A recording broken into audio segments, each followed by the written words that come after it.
आज आपण इयत्ता 7वीचा सराव संच 1 मधील राहिलेले प्रश्न सोडवणार आहोत। या आधीचे प्रश्न आपण या आधीच्या व्हिडिओमध्ये सोडवलेले आहेत। प्रश्न तिसरा, एक विशालकोन त्रिकोण व एक काटकोन त्रिकोण काढा। प्रत्येक त्रिकोणातील कोन दुभाजकांचा संपात बिंदू काढा। प्रत्येक त्रिकोणातील संपात बिंदू कोठे आहे? आपल्याला एक विशालकोन त्रिकोण काढायला सांगितलं आहे आणि काटकोन त्रिकोण काढायला सांगितलं आहे। विशालकोन त्रिकोणाचे आपल्याला प्रत्येक कोन दुभागायचा आहे आणि मग आपल्याला त्याचा संपात बिंदू मिळेल। काटकोन त्रिकोणाचा पण प्रत्येक कोन आपल्याला दुभागायचा आहे आणि त्याचा संपात बिंदू काढायचा आहे आणि ते कुठे आहे आपल्याला लिहायचे आहे। आधी आपण काढूया विशालकोन त्रिकोण। त्यासाठी आपण पाया घेऊया।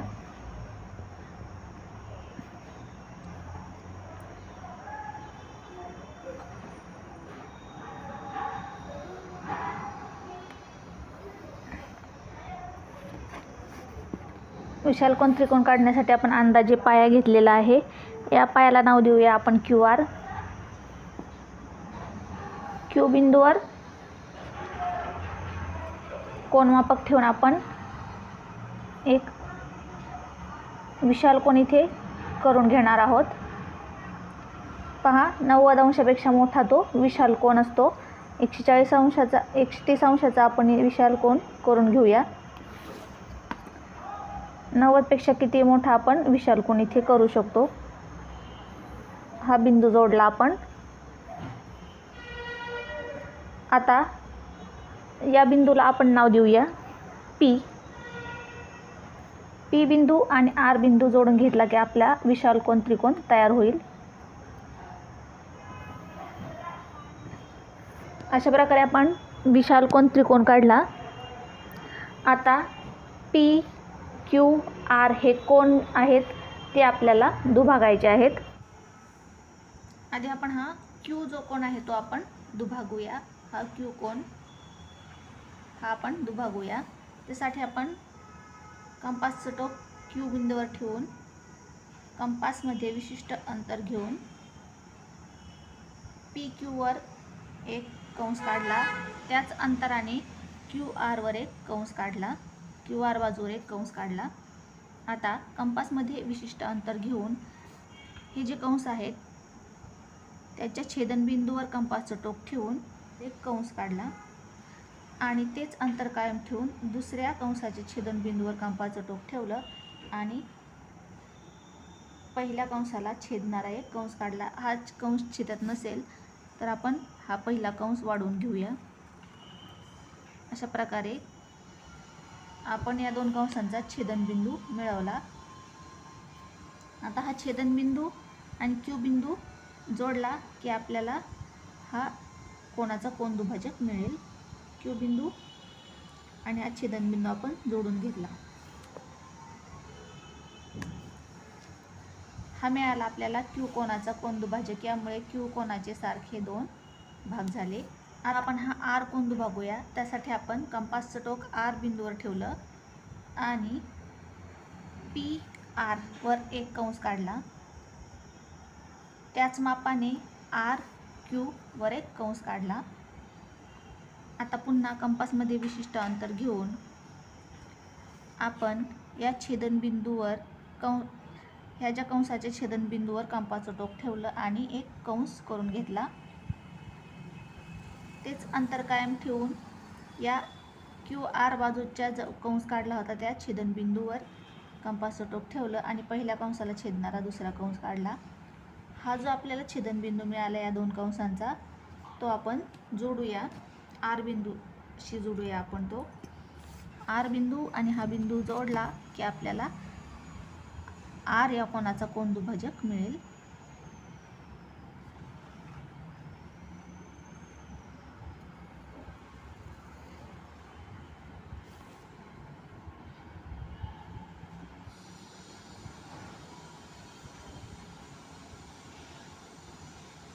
पहा, R बिंदू आणि मिळालेला बिंदू हा मिळालेला बिंदू आणि R बिंदू आपण जोडला, त्यामुळे या R कोनाचे सारखे दोन भाग झालेले आहेत। आता आपण P हा कोन दुभागूया।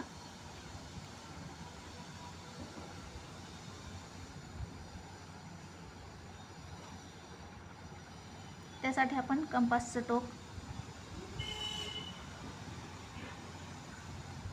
कंपासचं टोक P बिंदूवर ठेवलं.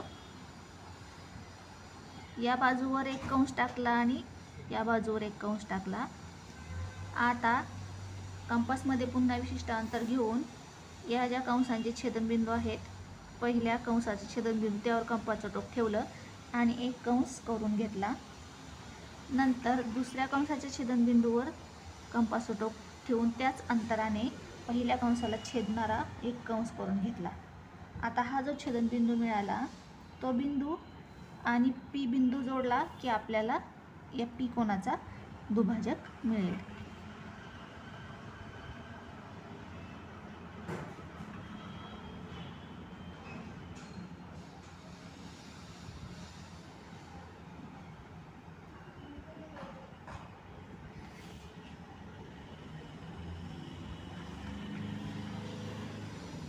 या कोन दुभाजकामुळे P कोनाचे पण सारखे दोन भाग झालेले आहेत.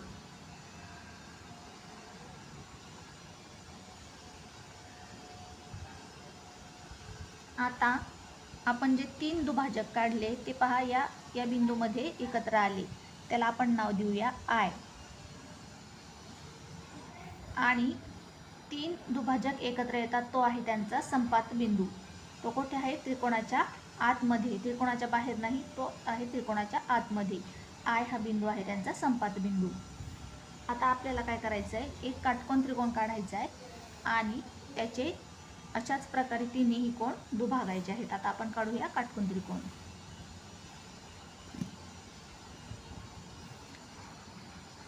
काटकोन त्रिकोण काढण्यासाठी आपण आधी पाया घेऊया.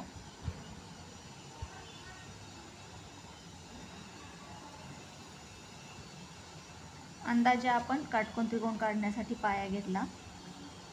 या काटकोन त्रिकोणाच्या पायाला आपण नाव देऊया BC.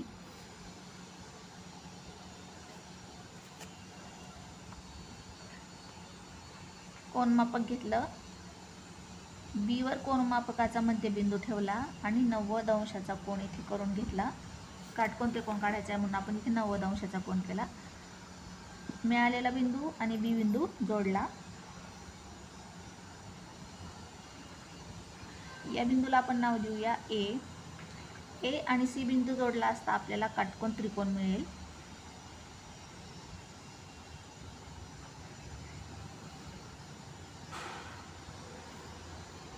अशा प्रकारे आपण हा 90 अंशाचा काटकोन त्रिकोण काढला. आता आपल्याला A, B आणि C हे कोन दुभागायचे आहेत. त्यासाठी आपण कंपासमध्ये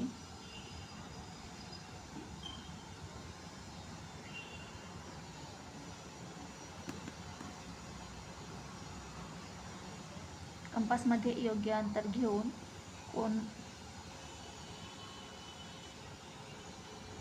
कंपासचं टोक ठेवलं B बिंदूवर. या बाजूवर एक कंस करून घेतला आणि त्रिकोणाच्या या बाजूवर एक कंस करून घेतला. आता योग्य अंतर घेऊन या कंसाच्या छेदनबिंदूवर कंपासचं टोक ठेवलं आणि एक कंस काढून घेतला. त्याच अंतराने या कंसाच्या छेदनबिंदूवर कंपासचं टोक ठेवून पहिल्या कंसाला छेदणारा दुसरा कंस करून घेतला. आणि हा जो छेदनबिंदू आपल्याला मिळाला तो छेदनबिंदू आणि B बिंदू आपण जोडणार.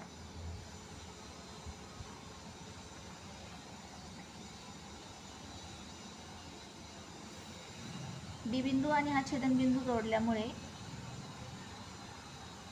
हा B कोन दुभागला गेला आणि त्याचे सारखे दोन भाग झाले. हा आहे आपला कोन दुभाजक. आता आपण C कोन दुभागणार. C वर कंपासचं टोक ठेवून या बाजूला एक कंस काढला आणि या बाजूला एक कंस काढला. आता या कंसाच्या छेदनबिंदूवर कंपासचं टोक ठेवून एक कंस काढून घेतला. नंतर त्याच अंतराने या कंसाच्या छेदनबिंदूवर कंपासचं टोक ठेवून पहिल्या कंसाला छेदणारा दुसरा कंस काढून घेतला. आता मिळालेला जो छेदनबिंदू आहे तो बिंदू आणि C बिंदू आपण जोडणार.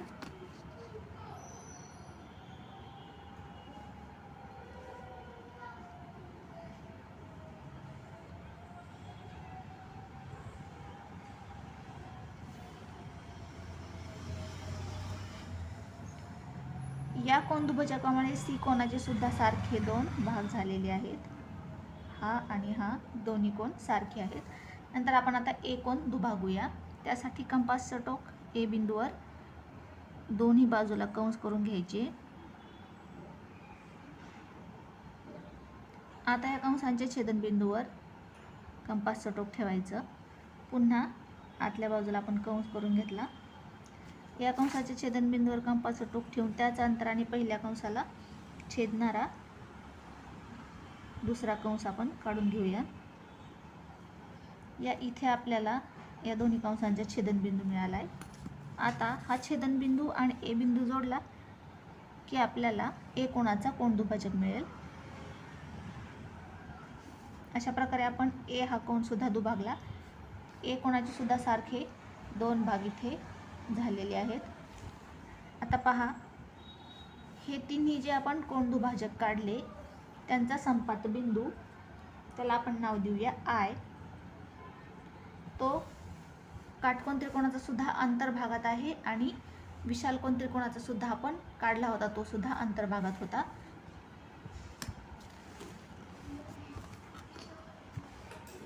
आता आपल्याला प्रश्न काय विचारलाय पहा.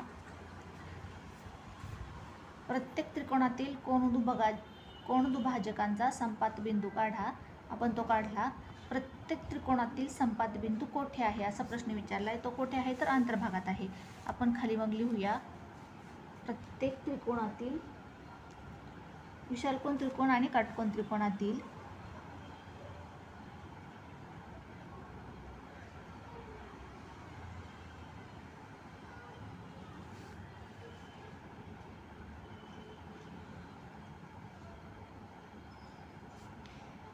व काटकोन त्रिकोणातील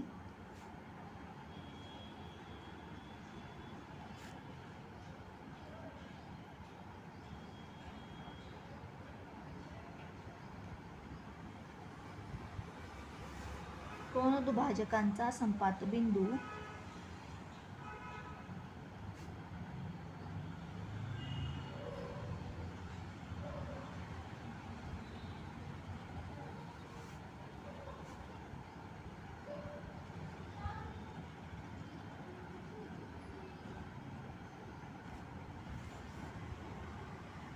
आपण त्याला नाव दिले आय, त्यांच्या अंतर्भागात आहे.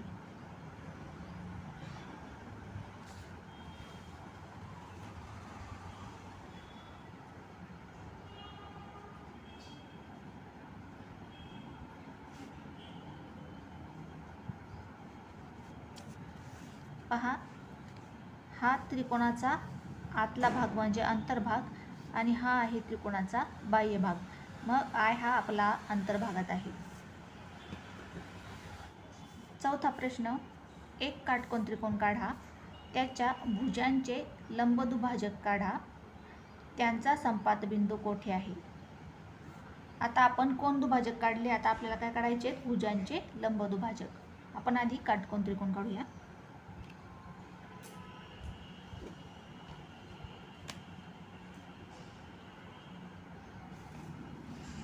काटकोन त्रिकोण काढण्यासाठी आपण आधी पाया घेऊया.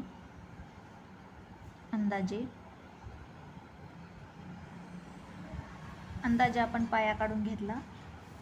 या पायाला नाव देऊया आपण EF.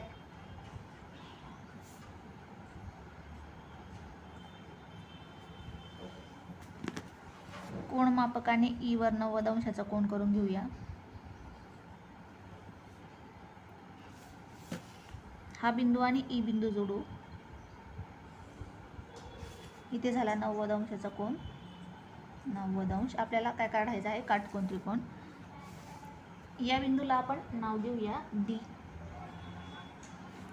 D बिंदू आणि F बिंदू जोडला की आपला काटकोन त्रिकोण तयार होईल. हा झाला आपला काटकोन त्रिकोण तयार.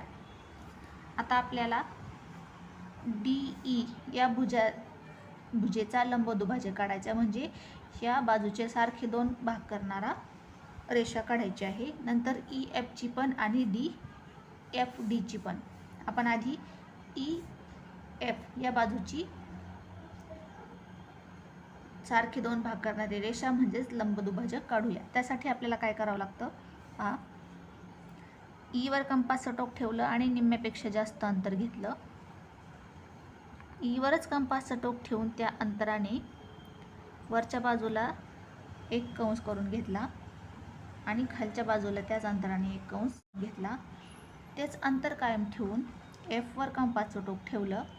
पहिल्या कंसाला छेदणारा कंस करून घेतला आणि दुसऱ्या कंसाला छेदणारा कंस करून घेतला. आता या कंसांचे छेदनबिंदू आपल्याला जोडायचे, म्हणजे आपल्याला या बाजूचं लंबदुभाजक मिळेल. आपण हे लंबदुभाजक काढून घेऊया. पहा, आपण हे बिंदू जोडले. हा आहे आपला EF बाजूचा लंबदुभाजक. आपल्याला आता काढायचा आहे DE बाजूचा लंबदुभाजक. अशाच पद्धतीने कंपासचं टोक आपण D वर ठेवलं, निम्म्यापेक्षा जास्त अंतर घेतलं आणि त्या अंतराने DE बाजूच्या इकडच्या बाजूला एक कंस करून घेतला आणि इकडच्या बाजूला एक कंस करून घेतला. आता हेच अंतर कायम ठेवून कंपासचं टोक E वर ठेवलं आणि पहिल्या कंसाला छेदणारे दुसरे कंस आपण काढून घेतले. आता जे छेदनबिंदू मिळाले ते आपण जोडणार, म्हणजे या बाजूचा आपल्याला लंबदुभाजक मिळेल.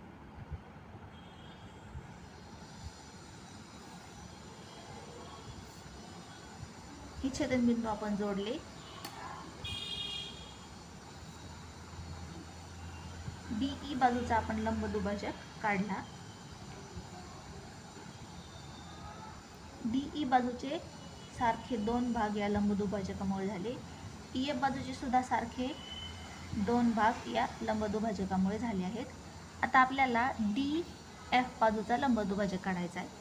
त्यासाठी आपण D बाजूवर कंपासचं टोक ठेवलं, कंपासमध्ये निम्म्यापेक्षा जास्त अंतर घेतलं, या DFच्या निम्म्यापेक्षा जास्त अंतर घेतलं आणि या बाजूला एक कंस काढून घेतला आणि इकडच्या बाजूला एक कंस काढून घेतला. त्याच अंतराने F बिंदूवर कंपासचं टोक ठेवून पहिल्या कंसाला छेदणारे कंस काढून घेतले. कंस पहिल्या कंसाला छेदत नसतील तर पहिले कंस आपण वाढून घेऊया. हा पण वाढून घेतला, हा पण वाढून घेतला. हे कंस आता छेदले. आता हे छेदनबिंदू आपण जोडून घेऊया. हे छेदनबिंदू आपण आता पट्टीच्या सहाय्याने जोडले. अशा प्रकारे आपल्याला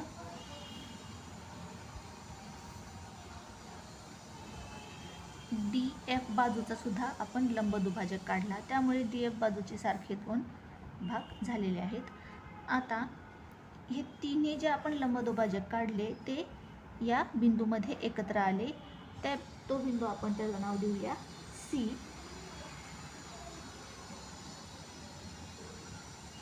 तो कुठे आहे पहा, C हा बिंदू DF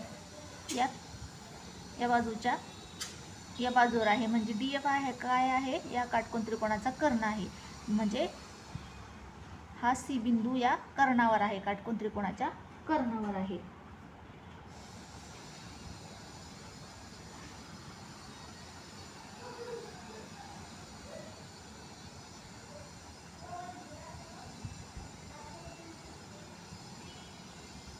आपल्याला विचारलंय की संपात बिंदू कोठे आहे. आपण लिहिणार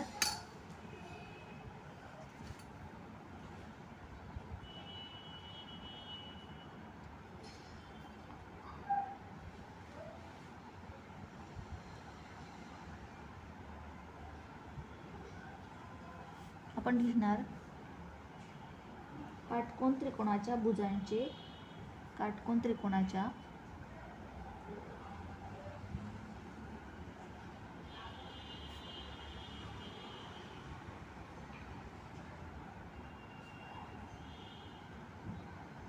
भुजांचे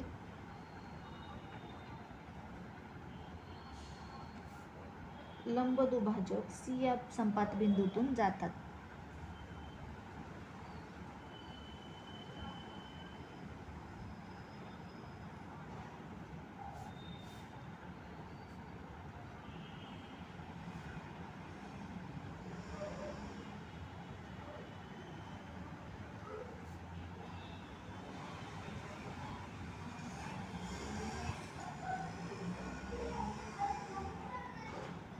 तो आपल्याला कोठे आहे विचारले. हा बिंदू हा बिंदू आपण आत्ताच पाहिलं की तो काटकोन त्रिकोणाच्या कर्णावर आहे. हा बिंदू त्याच्या कर्णावर आहे.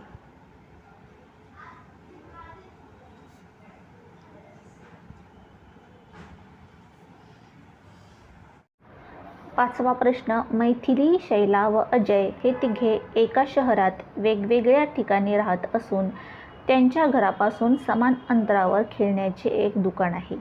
हे आकृतीच्या सहाय्याने दर्शवण्यासाठी कोणती भौमितिक रचना वापरावी? स्पष्टीकरण द्या. स्पष्टीकरण आपण घेऊन घेतले आणि आपण इथे कच्ची आकृती काढून ते समजावून सांगणार आहोत. पहा, मैथिली, शैला व अजय यांची घरे एका सरळ रेषेत नाहीत. सरळ रेषेत नाहीत म्हणजे ती कशी असणार? दोघांची सरळ रेषेत, एकाच दुसऱ्या बाजूला. आपण काढून घेऊया. समजा इथे आहे मैथिलीचं घर, इथे आहे शैलाचं घर, इथे आहे अजयचं घर. एका सरळ रेषेत तिघांची नाहीत म्हणजे वेगवेगळ्या ठिकाणी आहेत ती घरे. प्रथम आपण दिलेली माहिती दर्शवणारी कच्ची आकृती काढू. पहा, आता इथे आपण काढलंय मैथिलीचं घर आहे. इथे आहे शैलाचं, इथे आहे अजयचं घर.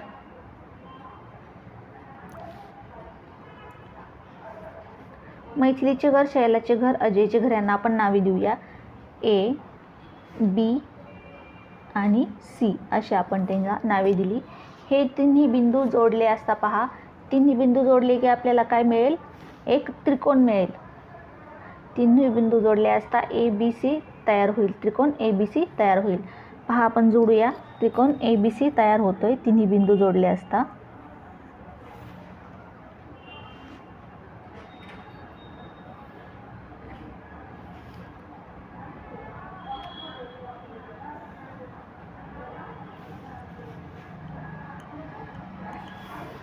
ABC जोडले असता आपल्याला ABC हा त्रिकोण मिळाला. आता लंबदुभाजकांच्या गुणधर्मानुसार त्रिकोणांच्या बाजूंचे लंबदुभाजक एकसंपाती असतात.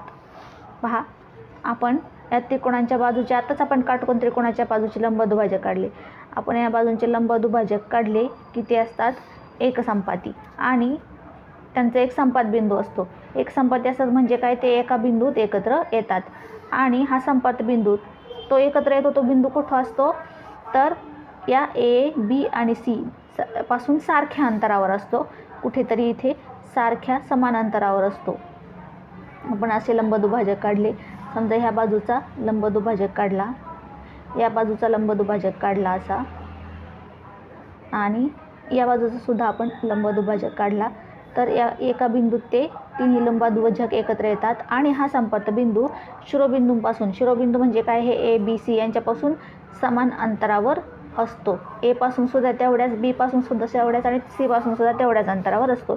यावरून या तिघांच्या घरापासून समान अंतरावर असणारे खेळण्याचे दुकान म्हणजे हा जो संपात बिंदू आहे ते आहे खेळण्याचे दुकान.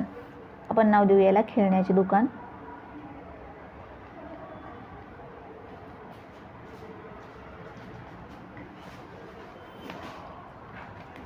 दर्शवण्यासाठी त्रिकोणांच्या बाजूचे लंबदुभाजक काढावे लागतील. काय काढावे लागतील? आपल्याला कोणती आकृती काढावी लागेल?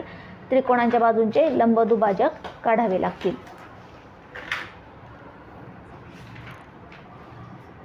हे होते आपले मैथिलीचे घर, मैथिली. हे आपण इथे शैलाचे घर दाखवले होते, शैला. आणि इथे अजयचे घर, अजय. अशा प्रकारे आपण आकृती काढली आणि स्पष्टीकरण दिले. काय काढावे लागतील आपल्याला? त्रिकोणाच्या बाजूंचे लंबदुभाजक काढावे लागतील.